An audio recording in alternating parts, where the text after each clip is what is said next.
Mate, talk about a smorgasbord of absolute sporting highlights this weekend. Starting at the Valley on Friday night, you have the Broncos, you have the Mighty Lions on the Saturday, you have the Golden Rose in Sydney. And just to top it off, you have us punting with one of the great initiatives with the NEDS hosted pod on Friday night for Manikato Stakes Night. Wow, yeah. Real gluttony of activity this weekend. I can't wait. Manikato Stakes looks a ripper on Friday night. We'll be there seeing all the horses in the flesh, hosting a pot, doing our best for the drifters on behalf of the good people at NEDS. And yeah, into an AFL Grand Final with the Mighty Lions. Plenty to look forward to, mate. I cannot wait. Bursting at the seams. Absolutely. And hit our link in bio in this episode if you want to join the NEDS hosted pod with us. Or head to your local NEDS app and you'll be able to follow the prompts there. But looking forward to it. Let's go get them. But what is gambling really costing you? For free and confidential support, visit gamblinghelponline.org.au. I need to ask you a question. Be curious, drifters. Allegron's won the Brisbane Cup, but it's all Antino. Blake Shin, take a bow. Barraquil, Benny Allen hasn't moved. Broadside him, bobbed, won the Golden Rose. Pride of Jenny, trying to find the reserves at the 100. She's 3 in front of Mr. Brightside. It's all too late. Pride of Jenny has run them into the night. Switzerland, the big winner, by 2.5 Bellatrix Star. He's down, Jolly Star. She is a star in the making. Jolly Star bolts in. It's all Isthmus. She's very smart and fast. Mate, hell of a weekend of racing we have ahead. Kicks off at the Valley this Friday night, which we will be there in the flesh, hosting another NEDS hosted pot as well. It's exciting times. Really exciting times, yeah. Chock-a-block weekend. Can't wait. There's loads to do. There is. Yeah. But we'll Jam-packed. get through it. We'll get through it. And, looking forward to it. Mate, before we get into the racing, quickly, the Everest picture is taking place. We didn't even talk about Overpass getting a slot, which I think we've been calling on this podcast for about 2 years for him to go first up into an Everest. So that's good for Bjorn and the connections, but I also see that Angel Capital's got James Harron's slot, who James Harron knows how to pick the winner. He certainly does, yeah. I think the writing was on the wall with Angel Capital and his first up win. And it goes back to that conversation we've been having around the around this 4-year-old crop. You know, you want the up-and-comers, you know, and the tried and true of previous years isn't going to cut it. So, yeah, he's an exciting horse. You know, can he win an Everest? As it stands right now, I doubt it, but I've been shocked before. So, yeah, mate, he's a nice horse. Choice, won a Melbourne Cup, mate. So anything's possible. Yeah. Yeah, very true. All right, let's get into it. Moonee Valley on Friday night. It's currently rated as soft 5. There is a little bit more rain scheduled for Friday, so potentially a worsening track, but, you know, check your local guides. The rail is out 3 metres. Let's kick off with race 4, the Stut Stakes. Group 2 for the 3-year-olds at set weights. I think Vinrock is very well suited here at the set weights conditions of this contest. But I guess this is what we're talking about is, I think it's almost like the perfect line in the sand for him. Can he run a mile? And then you basically pick your own adventure. Do you go to maybe even a Coolmore versus a Caulfield Guineas? Yeah, well, I think from what Matt Laurie has said, he's more inclined to think that this is a Caulfield Guineas horse. And based off his first up run, you probably agree, right? Like he just got out sprinted by B graders, so that was much better over 1,400 metres. But he's also trimming up, so yeah, interesting that he hasn't taken him to a Golden Rose. Wants to give him a sort of searching run over a mile before the Caulfield Guineas. Look, I think he wins this race. He's short, but I think he wins this race. If he gets the black odds, then I probably would be inclined to have a bet. I'm keen to see him in the yard because he looks like a big, thick colt. And then heading towards the Caulfield Guineas, I don't know if this form is going to be the right form. I'd assume that something out of the Golden Rose is what I'd prefer. But, yeah, looking forward to seeing him go around.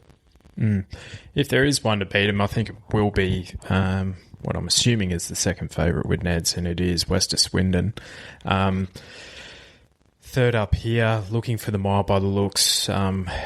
Wasn't favoured by that gate last start either, so barrier 1 should get a more economic run here. Does meet Vinrock 2.5 kilos worse at the weights here, but we're not 100% sure that Vinrock will run the mile yet, whereas I have more confidence that the son of Wooton Bassett, Varley, I think he will run the mile. So if I was inclined to have a pot bet, it might be on West of Swindon. Because all we do is back favourites, apparently. Race 5 is the Scarborough Stakes over the 1,200 metres for the 3-year-old fillies at set weights. Bellatrix Star won this last year from Coeur Volant, Queen of the Ball. Sarah Des swats that the year prior. I think Isha is the logical favourite here. You know, she was supported into, what was her starting SP? $6.50 at her third ever career start in the Moir. But is that too much of a gutbuster? She came out lame after that race. She's awfully well placed here, I would have thought, but I don't think she's over the line. Nah, but I'll take $3 to find out. Like I was considering her for the Moir. Yeah, she pulled up lame. It's not great, but I don't know. I feel like sometimes it can be a bit straightforward, this game. And I feel like that's a straightforward bet. $3. Like if she was $1.60, yeah, different story. I'm happy to take that price. Particularly when I look at the other horses and I'm like, what would you have SP'd in a Moir Stakes? Yeah, true. Point Barrow coming from the midweeks could be one, but has to do it from the car park and is midweek grade. So, yeah, race 6 is the Fian, Group 2 over the mile at weight for age level. Pride of Jenny won this last year, Pinstripe the year prior, Mr. Brightside, Superstorm, Humidor. So good horses win this race. Is it just as easy as a match race between Treasure the Moment and Pride of Jenny or Kitty Cat Tom? Oh, look, nothing's ever easy. But some things are straightforward, and I think Treasure the Moment just brains these.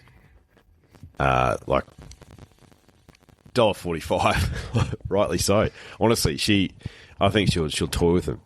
I think she's so much better. I think she's a class above even a lot of our Group 1 weight for age horses, based on what she did first up. Like, yeah, she's had a setback this prep with the minor colic issue, but for mine, you know, if there was any risk that her colours were going to be lowered based on the track work post that, then she wouldn't be racing here. But by all reports, she's super, she's bright, she's well. Matt Laurie's been blown away by her track work since, so I think she's ready to rock and roll. And I think the Pride of Jenny up front factor is going to suit her because we know Treasure's going to get out over further. Her running the Memsey was enormous, and that was in a fast run race. So if she gets that here, I reckon she'll blow them away. Yeah, there's a 2-leg multi on Friday night. That is just like so free, and and this is the first leg of it. Okay, all right. I am excited to see Kitty Cat Tom in the flesh in the mounting yard. Don't think I've seen Tommy in the flesh yet, so. And he gets to have a peek around the valley before a Cox Plate run. So I'm keen to see Tommy in the flesh, but I'm equally excited to see Treasure the Moment. You would have remembered, mate, Treasure the Moment actually kicked off our winning day on AFL Grand Final day last year. She won at Sandown in the first or second race or something. Yes. She's going for her 10th win in a row from that race. So, well, yeah, it's wild stuff. So I think she's, obviously fascinated to see how Pride of Jenny goes as well. We saw her in the, I think in the mounting yard for this race last year, she looked amazing. But for the Cox Plate, she just didn't look any good at all. Didn't look good at all, no. So, all right, mate, I'm up and about this Manikato. I think it's a ripper. 1,200 metres, Group 1, away for age level. I've written down some notes here. So Lady Shenandoah is looking the Adam Goods, but she has a dog shit gait. Barracuda is an absolute winning machine, and he's my pony. Magic Time is the class runner. Skybird was luckless. Alabama Lass has never been outside the top 2 in her career. Charmstone is a Group 1 winner at $27. And Amina at $51 is absolute madness. This is a hell of a contest. It is good. It is good. I think Lady Shenandoah comes out and brains them, though. Like I don't know what it is. Usually I'd just be a bit more like, more respect for other horses, but I don't know. The riding was on the wall first up. There was a phenomenal first up run, and the Waller Camps had this race circled for a long time for her. She gets gate 10, which is dog shit, as you said. Like, couldn't have said it better myself. Perfect word to describe that gate. But she has James McDonald, and she can just rev up probably, at the back with plenty of galloping room. And sometimes it can be hard to win in that style over 1,200 metres at the Valley, but I think there's enough pace in this race to afford her the opportunity to run over the top of them. Yeah, the riding was on the wall, her first up run. She's here to run well. Already got her Everest slot. The second leg of this 2-leg multi. It's magic. Probably get a good $3.50 plus with the good people at NEDS, and that's put in your cash, triple it, and take it back out. That's, for me, it just seems so straightforward. I think there is some Everest hopefuls here, though. I think Barracuda's looking for a slow Magic Time, obviously. I wouldn't be surprised if, Mick Price, Kent Jr., with Charmstone, Skybird even, Alabama Lass. I think there's a couple putting up their hands here, so it's a good little lead into the Everest. I agree. I think Lady Shenandoah is going to be awfully hard to beat, but I cannot go past my guy Barracuda. Each time you ask this horse to do something, he does it. So I'm going to stick fat with Barracuda. How many times has he returned to the scene of the crime and keeps getting away with it? Mate, he's the best Moonee Valley horse in Australia. Name a better one. Via Sistina. Yeah, true. All right. The last at the Valley is the Stock Stakes, 1,500 metres, Group 2 for the mares, set weights and penalties. I thought Just Feeling Lucky is a good bet here. Again, tricky gate, but have a look at this horse's Wyong Mona Lisa win. Had market support from $6 into $4.40. Was 3 wide, no cover the entire trip. Got the chocks, real gritty. Knocked off Pisces on Stradbroke Day, which was a real thorn in my side to kick off the day.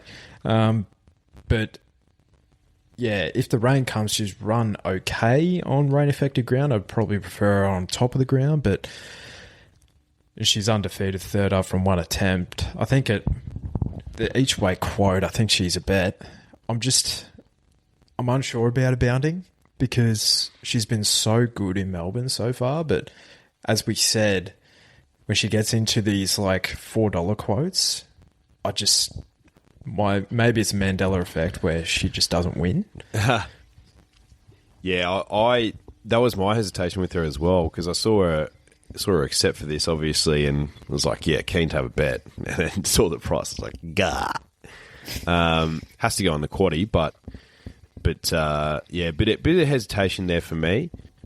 I look at Just Feeling Lucky as well, and Tommy Berry isn't down in Melbourne for a holiday, so yeah, not a straightforward race. So I think a bounding can win, but it's just whether I want to take that price or not. I've been loving the favourite bashing the last couple of weeks, so maybe I just have to stick fat. Yeah, favourite bashing has not been serving me well. So I'm going to alter my strategy, I think. But let's go to Rosehill. Race 3 is the Colin Stephen quality. I've got a good bet here. You're talking about like going outside the favourite. Got a good 1x3 play here. And that's number 6, Sun and Sand. Barrier 4 with Alicia Collard on board. This 4-year-old mare nearly knocked off Treasure the Moment in the Oaks. Like, what are we talking about? This is the first time that she's stepped out to 2,400 metres since. Looks an absolute stayer. Good ground is the key to her. And Rosehill is in the True on Saturday. And I think it's about 31 degrees at Rosehill on Saturday. So she's going to be awfully hard to beat, I think. And at $12, she's worth it an each way bet, I think. Yeah, absolutely. I'm not interested in a bet in this race. Like she could be the one though, because it's a whole lot of those sort of stayers who like to take turns in who wins type of race. For why me. Why can't it be her turn? That's what I mean. She's still relatively lightly raced. Maybe it is her turn. Look, I think Juju Kibo is the obvious favourite. It's $2.45 with NEDS. Been up for a while though. So yeah, gross race probably won't play personally. Yeah. All right, mate. Race 6 is the Heritage Stakes listed for the 3-year-olds at set weights and penalties. Good horses win this race. Perspiration last year from Osmosis, the Coolmore winner. Economics, lol. Home Affairs, the Coolmore winner, and Wild Ruler, who did he win a William Reed, I believe. I think so, yeah. So some Group 1 winners here. What are your thoughts on Beedman? Do you believe the hype? Jeez, winning by 8 lengths isn't too bad. It's the last start. Oh, he looks a good colt. Fascinated to see how he comes back and how he looks in the yard. Beedman. And J-Mac sticks, he doesn't ride for the Snowdens all the time. So, yeah, fascinated to see how he comes back. I think he's definitely a bit of X factor. Gives me those sort of Home Affairs vibes where, had a few runs as a 2-year-old, looked pretty good, but will really come on as a 3-year-old. Who's he by, Beedman? Oh, he's a schnitzel. Of course he is. Also, I'm fascinated to see how Mahona comes back, the slipper winner. Obviously, the tempted form is incredible, but, you can't really... I don't think that really applies necessarily from that sort of 2-year-old to 3-year-old jump, or because you got good form around good horses when you're 2 doesn't necessarily mean it'll translate to when you're 3. But she's so lightly raced, Mahona, that maybe the best is yet to come. The slipper curse is real, though, and she's got to carry 58 kilos. The boys have only got to carry half a kilo more, but she's drawn perfect. I don't know. I don't know about this race either. It might be a bit of a sit and watch, but I think this will be a form race though for the rest of the spring. Yeah, I agree. Kind of want to see Beedman do it. Sure, he went out and won by 8 lengths at the Gold Coast, but there's only been 2 subsequent winners from that race, and that was back in May. So, and from his maiden, he's the only winner from that maiden as well. So, kind of want to go see him go out and do it, and if he does it, so be it. If the stable was confident with Mahuna going up against, or throwing their hat in the ring against the older horses last weekend, they decided against it. I think she's probably going to be better placed here, obviously. But there's a couple of horses that actually have some form around the favourites here, and that's number 11, Acacia. So this filly actually beat home Beedman at her only career win, and that was on good ground. Maybe she's better suited on good ground, and she wasn't too far away from My Gladiola last start either. So I think that form is stacking up, and she gets 4.5 kilos off Beatman here. I think she's the one at about $5.50 who she'll likely hopefully find a bit more positive position from that barrier too. And the other one who has an outstanding turn of foot is number 8 Grand Eagle, who has form around Acacia as well, beating her home at Randwick on the 24th of April as well. This horse has a pretty elite turn of foot as well. Super impressive win that day, and went up against the older horses in the midweeks. J-Mac rode that day. Nash gets the ride here. There's a couple at a price there that I could play around the favourite, I think. This isn't as straightforward as I think people might think it is. Yeah, fair enough. Yeah, fascinating race. Yeah, you could argue like from what we've seen so far of the 3-year-olds, like Tempted's the one, but a lot of this field could be, in the market for a Coolmore stud. So, yeah, fascinating to see how it plays out. Absolutely. All right, the Golden Pendant is 1,400 metres, Group 2 for the fillies and mares at set weights and penalties. Do you have any firm opinion for this race? Like, are you really going to bet on Manal at $4 here? Back in winning form. I'm not sure. I'm not sure about Manal. I'm not sure about Firestorm either. First up, they're the two in the market, and then Gerringong as well. Like, she had some couple of gut busters. What price did she start last race? Oh, she was still pretty good odds.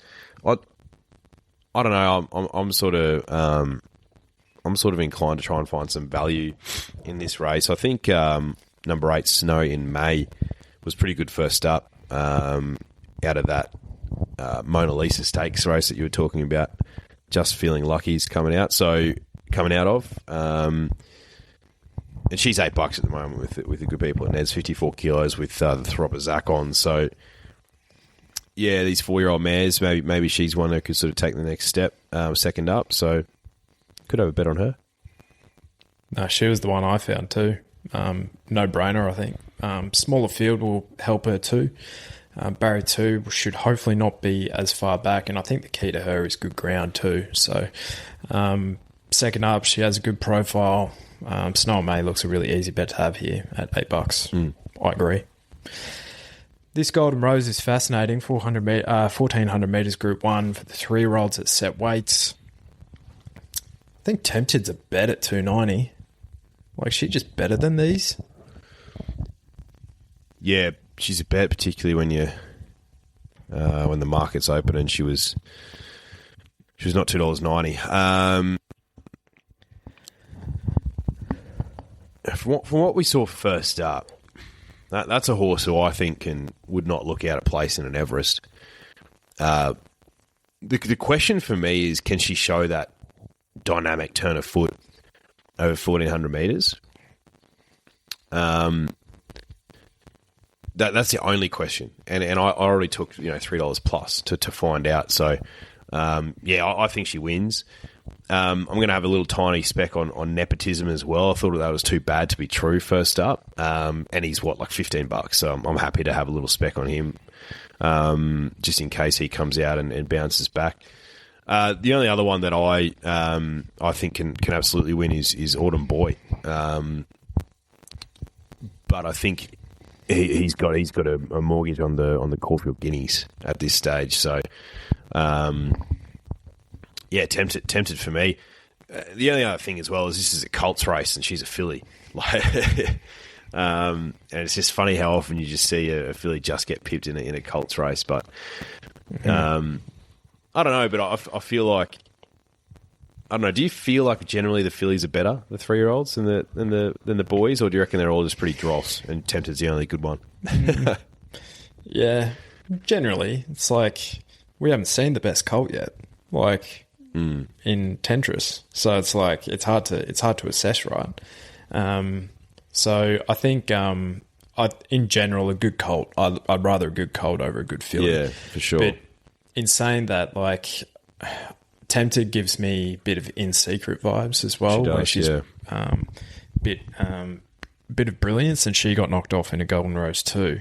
And In Secret was arguably better over those 1,200 metre sprinting distances anyway. So if she doesn't win this, I think she goes awfully close in a Coolmore, if not an Everest. Do want to take on Autumn Boy, just with your point around the Caulfield Guineas there as well. Honestly, mate, I don't think Skyhook's done much wrong, to be honest. No, he hasn't. Barrier 5, he'll probably go forward and, sit just off him and almost get the run of the race sort of stuff. And I think if I'm looking at him versus, like, say, an Autumn Boy and even Attempted, like, I think this is his grand final, whereas an Autumn Boy is a Caulfield Guineas, Tempted's an Everest or a Coolmore. So I think he's ready to rock and roll here, Skyhook. So yeah, has to go in whatever quaddies you're playing, ladies and gentlemen. So what do we got here? We have race 9, the Shannon Stakes, 1,500 metres Group 2 handicap. Gringotts has been known to carry weight previously, but this might be his greatest contest or his greatest challenge. So the reason why he didn't run last weekend is there was something a little bit abnormal in his blood. So obviously minor enough that he can race a week later, but it's not ideal. No, not ideal. I thought he was pretty good first up, Gringotts, without blowing me away. A few question marks on him for this run. But he is a winner. He can lug weight. If he gets close to $4, which he is now, after I see him in the yard, then I'm prepared to have a bet. I don't know. There's a few nonnies in this field as well. So, like, obviously Penko, NCAP, being just a few of them. What were your thoughts? Yeah, NCAP was actually the one that I landed on, just because I think he's treated awfully well in the race from a weights perspective. Barrier 2, he'll probably go forward, and I think the key to him is good ground too. Yeah. So 850, like, hopefully that, because if he starts with like a 6 or a 7 in front of his name, like, no way, that's too short for a horse that's, got a less than 10% strike rate. So he was the one with, so, like, again, I think Gringotts is, like, the hardest to beat. Rise at Dawn is dual accepted. I think he's in the game here if they go this way.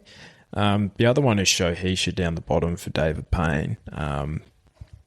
Jumped from 1,100 metres to the mile and got the chocks last start. So David Payne has his horses fit wherever they go. She's got 53 kilos, so she could potentially be in the finish too.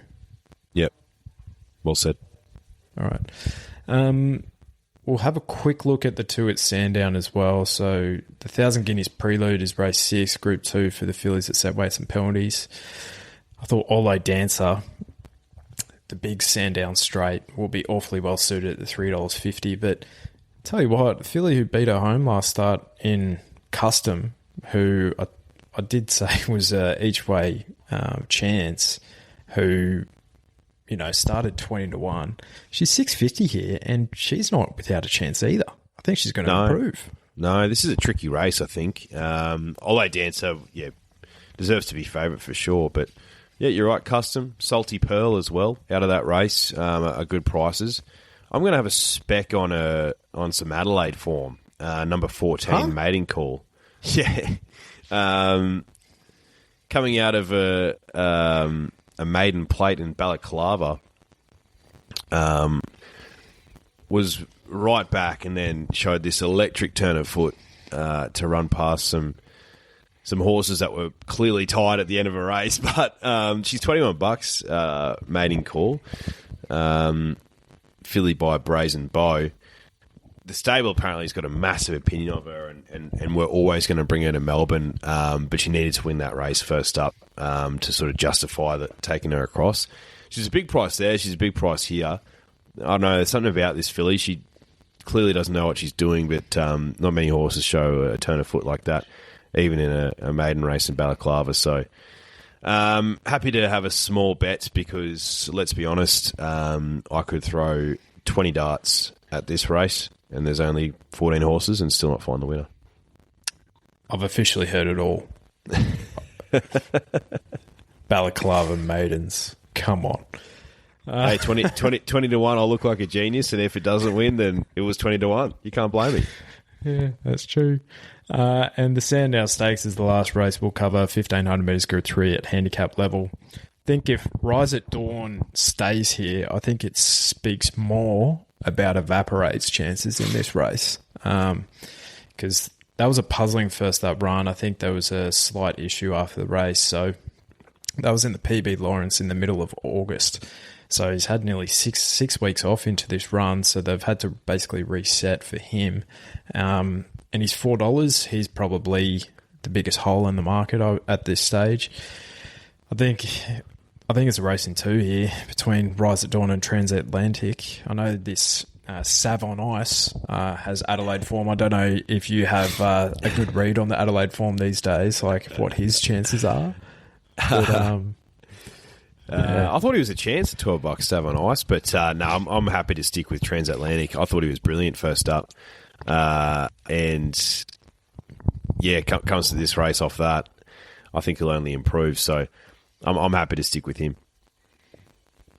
Lovely. All right. Well, Drifters, you'll want to tune into our Instagram as we'll be giving some insight from the Moonee Valley track and the AFL Grand Final on Saturday as well. So please tune in and please join the NEDS hosted pod. I have more confidence this weekend that we'll get a result for you all. It's going to be fill up, an absolute fill up. Absolute fill up. We're tripling the pot with a 2-leg multi. So yeah. If you're having a bet, do it with the NEDS, do it responsibly. But yeah, plenty to get around this weekend. Will be in your ears on Sunday as well. Yeah, absolutely. Go the Lions, go horse racing, go the pot, go the drift. Yeah, go the pot. All right. Hooroo. See yous.